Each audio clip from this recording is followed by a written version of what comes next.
Um, does it make sense to also have the same contingency that if all of us die simultaneously to give it to Breathe California? You can do that, sure.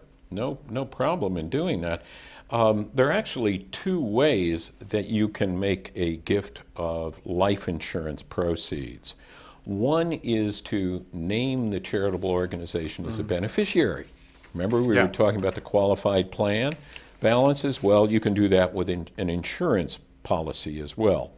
There's no tax deduction for doing that because you can change your mind at any time, all right? Government isn't going to give you a deduction if you can change your mind and say, oh, well, I'm going to take the charity out and put one of my grandchildren in there. Great thing, but So it has to be no tax irrevocable. deduction. It has to be an irrevocable gift to the charity. In other words, if I have a policy that's worth $20,000, all right, and I want to make a gift of that policy, I can actually make a gift of the policy to not the beneficiary designation, but the policy itself to Breathe California.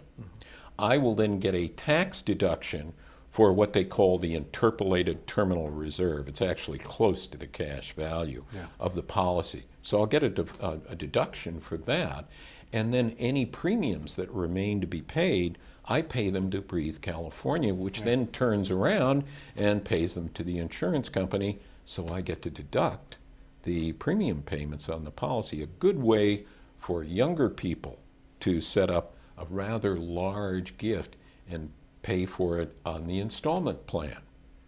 Very good. What have we missed? We've only got about a minute left. Well, we've talked about revocable gifts. We've talked about life income gifts.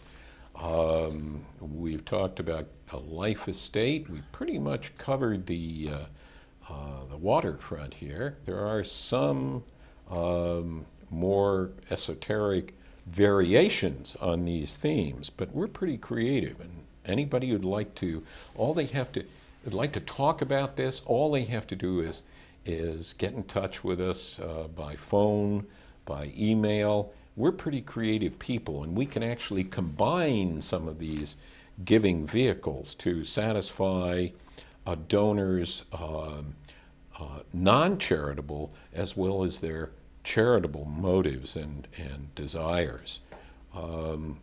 I call that not only savvy giving, but values-based giving, because what we're doing is we're being smart in terms of changing tax dollars into gift dollars, but we're also transferring values. We're using our plans to act as an example to our children, grandchildren, loved ones, of what we believe is important.